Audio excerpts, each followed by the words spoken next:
Dan George with Eastleigh boss Scott Bartlett. Scott, how have you settled in so far since your time coming here to Eastleigh?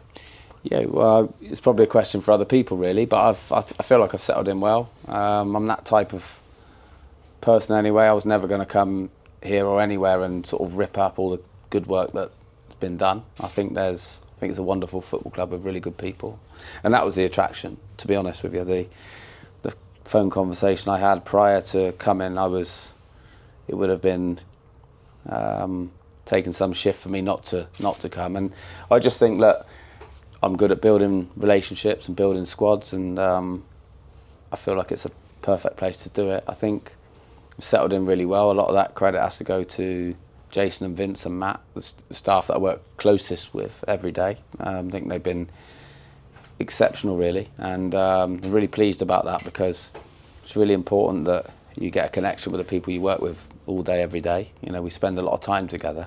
So as well as being really, really professional, they're great guys as well, and we've got a little bit in common. So yeah, that's working really well. So they help me settle, and look, I'm experienced working with players, so that part of it was never going to be an issue. FA Cup occasions here at the Silver Lake in recent times has been quite a big thing. Reading coming here in 2023. How much would you like to replicate a day like that was? Yeah, it'd be great. Look, I just want to keep the run going. You know, we're on a decent little run really. I know we lost the Bournemouth game, which was a really good lesson for us, and we deserved to lose that game. And I don't ever worry too much about those things. I think by the time we get home, I've normally got a plan how to attack the next game or two, and this is the next one, so it's the most important. I'm really looking forward to it. I think we've got a chance of doing something. I don't really want to say it'd be a massive upset, because we've both, us and Walsall, both got players that have played higher than what they already are, and sometimes I've found, particularly last year, that you do get an extra 10-20% out of some of those boys. So look, we're approaching the game in a way that we're at home, and we want to take the game to them whilst being respectful of their qualities. But yeah, nothing would make me more pleased than to progress. You mentioned earlier about how a run in the Cup can benefit the club in terms of some people might want to stick around and support you a bit more.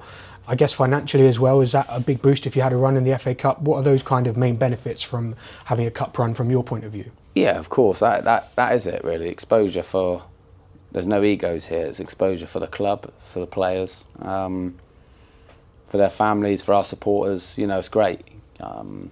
Matt Tubbs has been in with us, and we shared a really good cup run once for Salisbury, and we're still talking about it now, and I don't know how many years ago that was. It's on a mug somewhere in the office. And we managed to play against Nottingham Forest, and that will still go down as, you know, one of the best times we had together. So it's those memories as well. You can create a bit of history, but I always think, yeah, look, the prize money, great, money comes and goes, in my opinion, in football. But it's the memories, it's grabbing some extra fans and taking them on that journey with us, because, you know, it's a brilliant football club. It's all set up to be in the league above, in my opinion, from what I've seen, and I'd imagine it's a great place to come and watch football. So look, yeah, look, I think we've got an opportunity, and yeah, it'd be great if we can progress. Tell me what you make of Walsall, Matt Sadler, what they've been doing.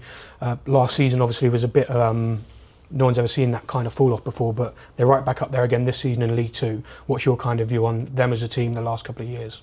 Yeah, Matt's done a great job. He's a friend of mine, Matt. We were on a course together in, I think, 2019, and we stayed in touch, which is not always the case, but we bonded, him and myself and Andy Butler, actually, his Scunthorpe manager. So I hadn't seen this pair of them in ages. I'm going to see them both within a sort of 10-day period. So yeah, it's funny how it works, really. He typical of Matt, he messaged me when I took over here and wished me all the best and asked if he can help me with anything. And when we pulled him out the hat, I asked him if he's got anything on Walsall. So quite interesting, really. We get on well. There's a respect there.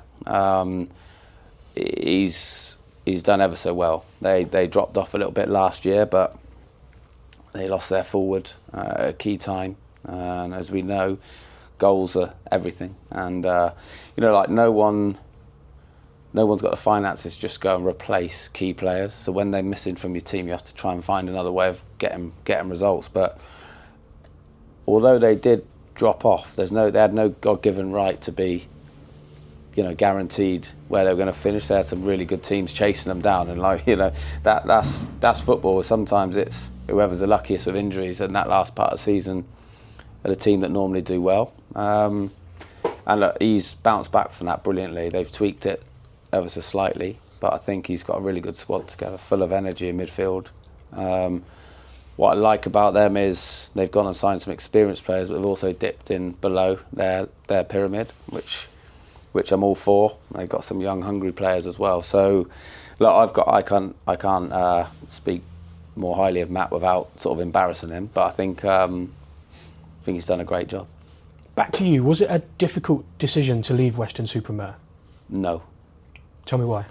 Because this was and I loved it there, so I don't want that to be taken the wrong way. I absolutely loved and lived and breathed every minute of it. And if this hadn't come around for me, I would have been really happy there still now, and doing what we were doing. We're building something, albeit I would say fairly slowly. We were building, within the constraints of the football club. But it was a really enjoyable time, and when this one came around, because there'd been other offers before, this one was just the right one. It just felt right, and I'm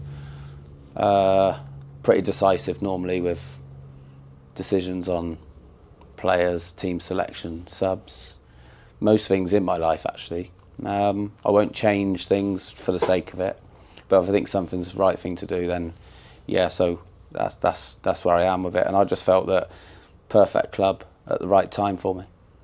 And what's the goal with the club this season? Obviously you're in a fairly decent position at the moment, not that far off the playoff places. It's still in touching distance, it's still very early on in the season. What do you want to achieve as a group and individually this campaign? Yeah, so for me, when I came in, it was, look, the club want to get promoted. There's absolutely no doubt about that, but so do 20 others in our division, and there's some really big boys above us at the league if you look at the league table at the moment. But I think we've got everything here to do well. Obviously, and again, I haven't really talked about what went on before because I haven't focused on it whatsoever. But for me, having a look at what we've got, I think we need to push now to get in that next little bracket of clubs and see where that takes us. I think if we got to the end of the season and we've started to build a squad for the following year that can push and start better, with some exciting players and play the way I want to play, and everyone basically goes away at the end of this season feeling good about the following season, I think that would be a good place to be. But look, we're all selfish. I want to finish as high as we can, make no bones about it. I'd love to be in that top little bracket now. We're not quite there yet, but I do feel with a fair wind we could get there. Just finally, what would be your message to the Eastleigh fans and supporters that will be here on Sunday for the big Walsall game? Yeah, and those that are thinking about coming and not sure whether to come, just get along here. Like, what else are you going to do on a Sunday? It's brilliant here. For me, I always think the connection between the supporters and players is the key. That is the key.